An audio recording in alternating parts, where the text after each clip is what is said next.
RJD ने आरोप लगाया कि आज बहाली की प्रक्रिया पर ही पूरा विषय, क्योंकि ये सिर्फ विधानसभा का नहीं है, कई विभाग के अंदर भी आउटसोर्सिंग से एक बड़ा खेला हो रहा है।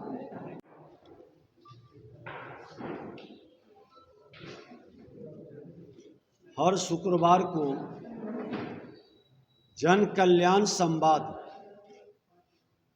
कार्यक्रम हम लोग करते हैं सहयोग कार्यक्रम के तहत, और कई लोगों ने आकर के आज शिकायत भी किया है। 2-3 दिन से लोग आ रहे हैं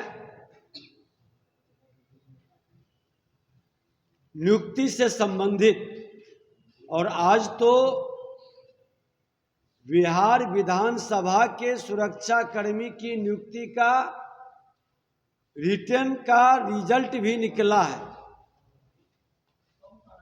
और संयोग है कि कल माननीय मुख्यमंत्री जी के साथ हमारी बैठक थी मुख्य सूचना आयुक्त के संदर्भ चयन के संदर्भ में, और हमने कल उनसे आग्रह किया था कि बिहार विधानसभा विधान परिषद के तहत जो आउटसोर्सिंग कंपनी से बहाली हो रही है वह Indian Institute of Psychometric Jadavpur Kolkata की ये आउटसोर्सिंग कंपनी है जो सक्षम नहीं है। जब हम विधानसभा अध्यक्ष थे उस पीरियड में भी ये आया था और हमने मना किया था, और 2015-20 के बाद बहाली में जो अनियमितता कुछ आई थी, हमने फाइल पर साफ शब्दों में लिखा था कि बिहार सरकार की बहाली की एजेंसी सक्षम एजेंसी है,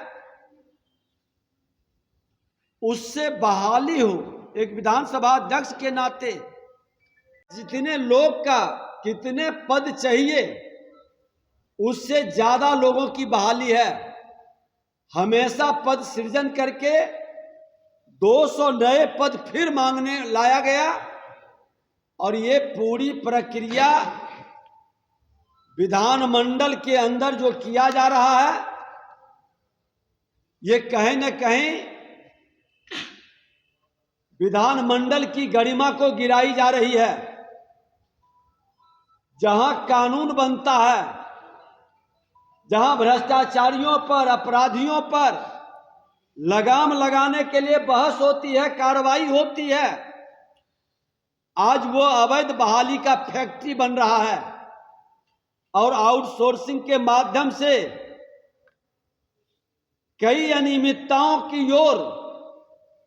हमने ध्यान आकृष्ट करने का प्रयास किया। आज फिर इस बहाली को लेकर के हम माननीय मुख्यमंत्री जी को पत्र लिख रहे हैं, भेज रहे हैं कि आप इस पर लगाम लगाइए और इसकी न्यायिक जांच कराइए। सरकार की संलिप्तता अगर जो नहीं है तो इस तरह के खेला खेलने वाले लोग के चेहरे से नकाब हटना चाहिए,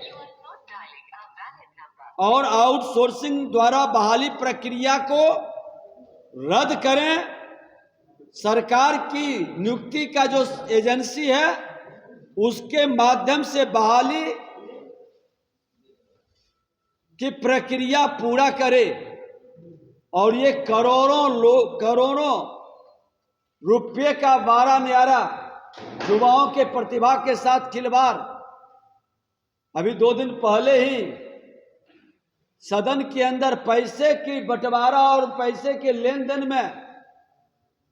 हंगामा हुआ है। अब विधानसभा के विधानमंडल दल के नेता के नाते हम लोग जाके बैठते हैं, कार्यालय भी है, लोगों की शिकायत आती है, प्रक्रिया पर प्रश्न उठ रहा है, और उसकी पवित्रता और गरिमा को गिराने का खेल हो रहा है। उस आदेश और निर्णय को नजरअंदाज कर चयनित agency Indian Institute of psychrometric Jadavpur Kolkata की, जिसका आर्थिक इंफ्रास्ट्रक्चर काफी कमजोर है, ये नई एजेंसी है और ये सुरक्षित राशि भी जमा करने में सक्षम नहीं था, जिसको कम कर दिया गया था और अग्रिम देने का प्रस्ताव दिया गया था। बाद में जब हम लोगों ने आपत्ति दर्ज किया और माननीय मुख्यमंत्री जी को 8/9/2023 को पत्र भेजा, महामहिम राज्यपाल महोदय को 27/9/2023 को पत्र भेजा कि बिहार विधानसभा के अंदर एक बड़ा नियुक्ति घोटाला का खेल चल रहा है, पैसे की खुल करके वसूली हो रही है और सुरक्षा प्रहरी परीक्षा में किसी भी केंद्र पर बायोमेट्रिक सिस्टम काम नहीं कर रहा था, उसको लेके हंगामा हुआ। परीक्षा किसने दिया यह स्पष्ट नहीं हो सका, लोगों ने आकर के शिकायत भी किया था। और इस तरह के एक और जानकारी दे दूं कि 2000-2005 की अवधि में बहाली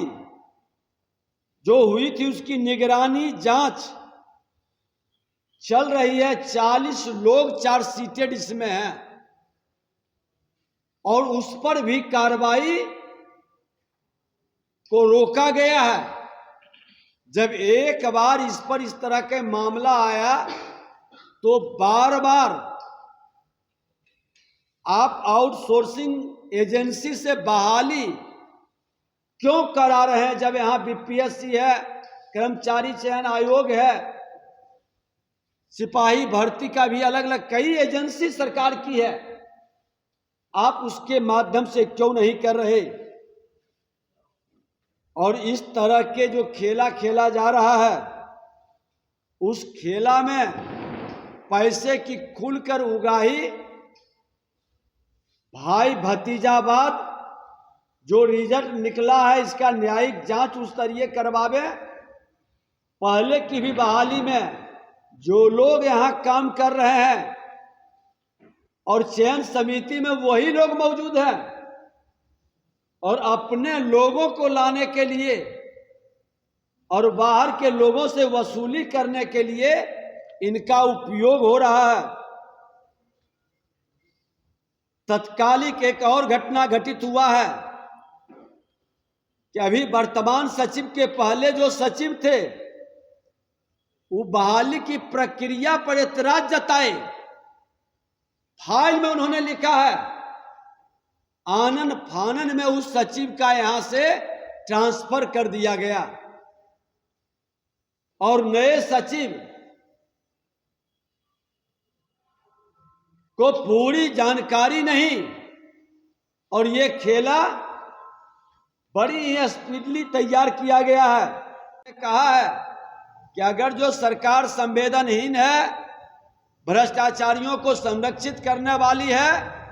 तो आप माननीय न्यायालय